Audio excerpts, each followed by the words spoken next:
Sebelumnya, Assalamualaikum warahmatullahi wabarakatuh. Perkenalkan, nama saya Nafa Fata.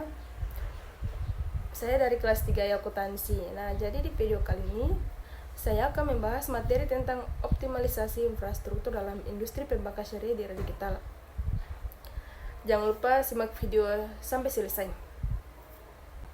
Jadi, di era digital yang serba cepat ini, perbankan syariah dituntut terus berinovasi, meningkatkan kualitas layanan. Tapi, tahukah Anda bahwa kunci utama untuk mencapai semua itu terletak pada optimalisasi infrastruktur? Nah, di video kali ini, saya akan membahas secara mendalam tentang bagaimana optimalisasi infrastruktur dapat membantu perbankan syariah untuk tumbuh dan bersaing di era digital. Nah, kita akan membahas strategi penting, contoh sukses, dan tips praktis yang bisa langsung Anda terapkan.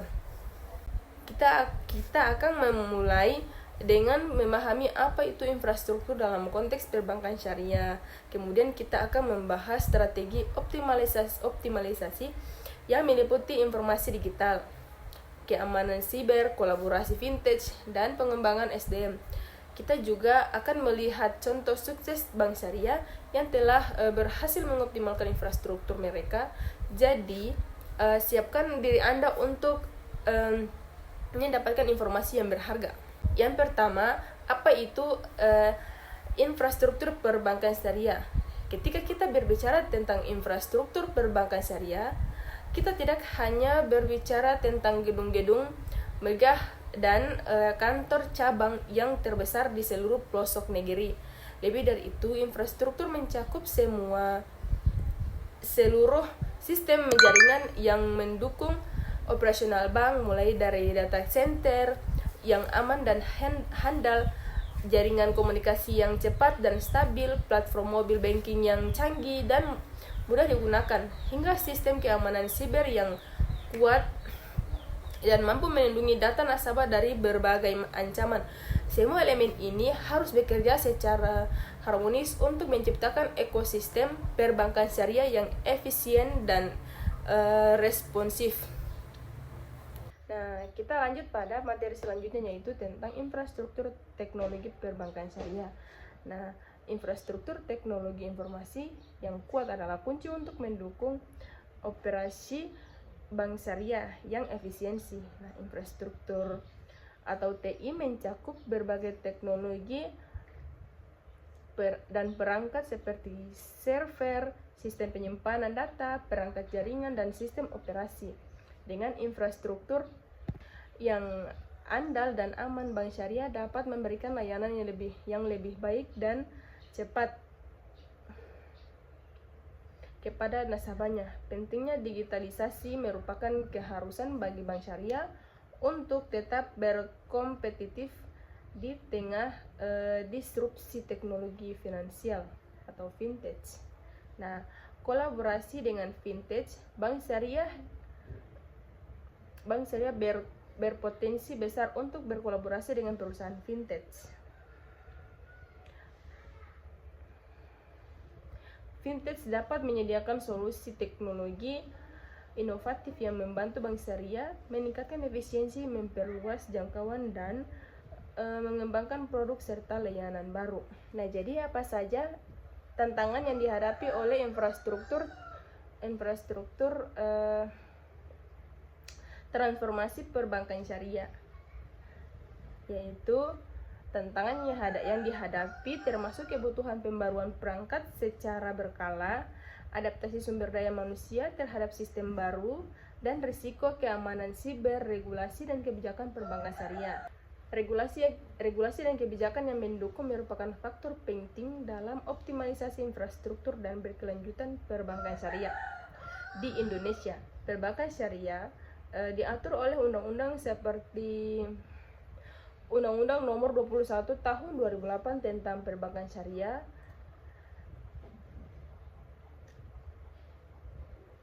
pengaturan oleh OJK. Regulasi perbankan syariah ditegakkan oleh otoritas keuangan seperti jasa keuangan. Pengeluaran regulasi untuk memastikan memastikan ketersediaan likuiditas dan stabilitas pendanaan yang bertujuan agar perbankan syariah memiliki daya tahan yang kuat terhadap gejolak ekonomi.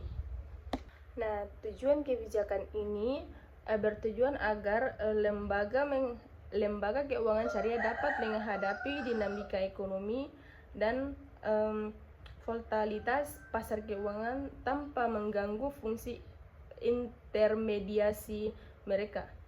Kepatuhan bank syariah harus mematuhi aturan yang ditetapkan oleh bank syariah harus memenuhi aturan yang ditetapkan oleh otoritas keuangan dalam memastikan setiap inovasi model bisnis digital yang diterapkan tetap sesuai dengan prinsip syariah. Nah, selanjutnya itu inovasi dan layanan. Jadi, inovasi dan layanan dalam perbankan syariah sangat penting untuk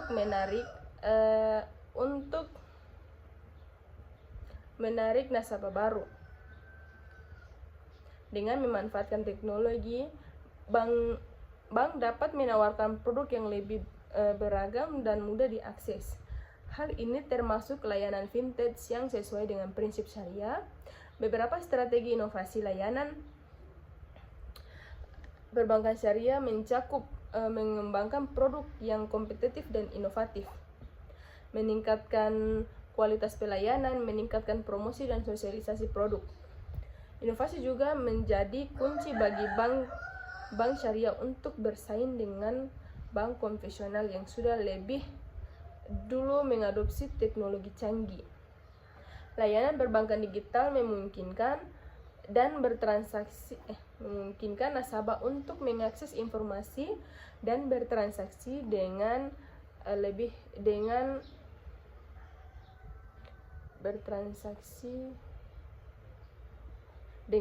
mudah dan aman. Nah, meningkatkan pengalaman nasabah merupakan tujuan utama dari optimalisasi infrastruktur perbankan syariah. Pengalaman nasabah atau banking customer experience mengacu pada keseluruhan interaksi nasabah dengan bank. Nah, dengan sistem yang efisiensi dan ramah, penggunaan nasabah dapat melakukan transaksi dengan lebih cepat dan mudah. Untuk perbaikan berkelanjutan, masukan atau feedback dari nasabah perlu diperhatikan. Peningkatan pengalaman nasabah juga dapat meningkatkan loyalitas nasabah. Lanjut pada protokol keamanan bank syariah. Pemahaman risiko. Bank syariah harus memiliki pemahaman mendalam tentang potensi risiko dan tantangan di bidang perbankan, teknologi informasi dan infrastruktur. Pengawasan pemantauan aktif. Diperlukan pengawasan dan pemantauan sistem yang aktif untuk mendeteksi serangan atau aktivitas mencurigakan secara cepat dan mengurangi dampaknya. Nah, edukasi dan pelatihan berkelanjutan. Bank harus melakukan kampanye kesadaran dan pelatihan keamanan berkelanjutan untuk karyawan dan nasabah. Karyawan harus dilatih mengenai praktik keamanan terbaik, sementara nasabah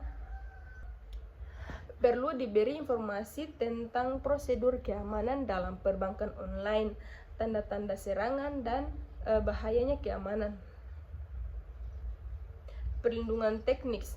Bank harus menggunakan sistem keamanan seperti enkripsi data, autentikasi 2 faktor, dan antivirus. Bank juga perlu melakukan preventif penguatan sistem keamanan siber. Privasi nasabah dan aspek hukum. Pentingnya privasi data nasabah krusial untuk melindungi informasi sensitif, mencegah pencurian identitas, dan memastikan kepatuhan terhadap regulasi, serta membangun kepercayaan nasabah. Kewajiban hukum berdasarkan Undang-Undang PDP nomor 27 tahun 2022.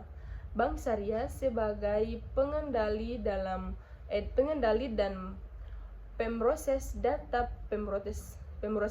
pribadi memiliki kewajiban untuk untuk pemroses data secara sah dan terbatas sesuai tujuan. Mereka kegiatan pemrosesan melindungi dan menjaga kerahasiaan data, menunjuk pejabat pelindungan data pribadi, melakukan penilaian dampak privasi, serta memiliki bukti persetujuan dari pemilik data.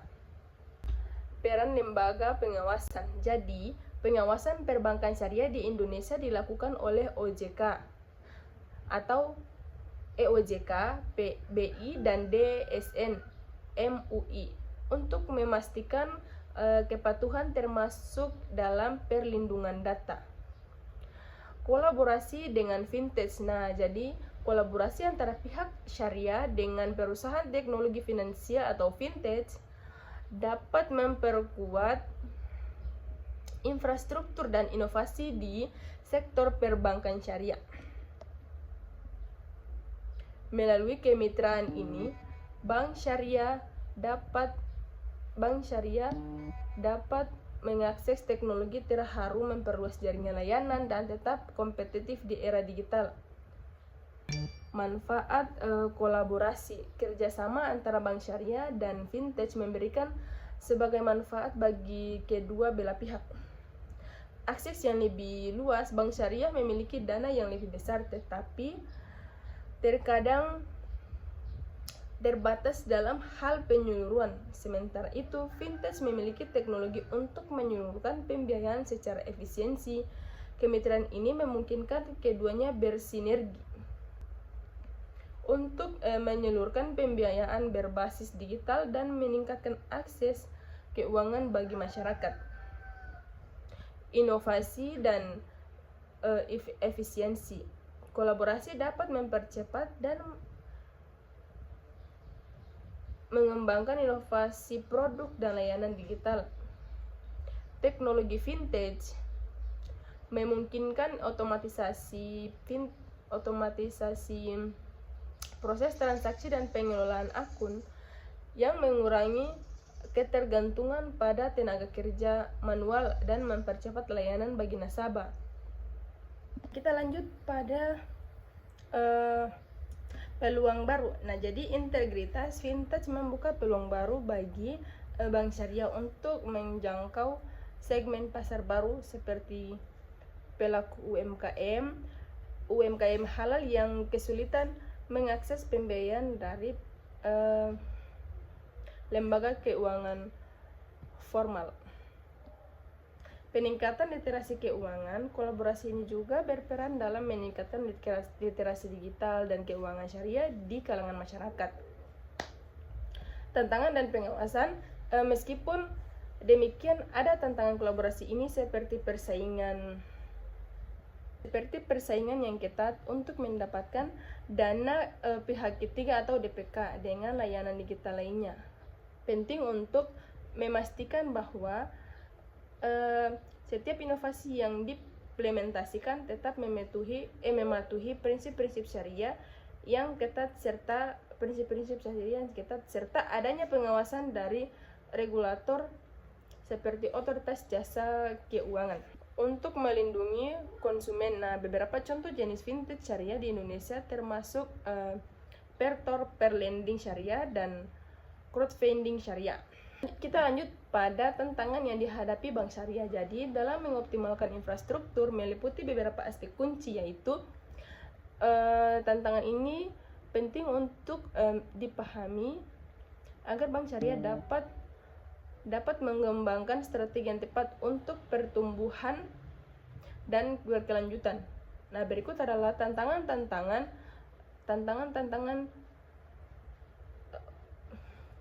yang dihadapi bank syariah. Yang pertama, biaya investasi. Bank syariah perlu mengalokasikan modal yang signifikan untuk membangun dan meningkatkan infrastruktur teknologi seperti sistem perbankan ini, platform digital, dan keamanan siber. Yang kedua, adaptasi teknologi. Bank syariah harus terus beradaptasi dengan perubahan teknologi yang cepat. Hal ini mencakup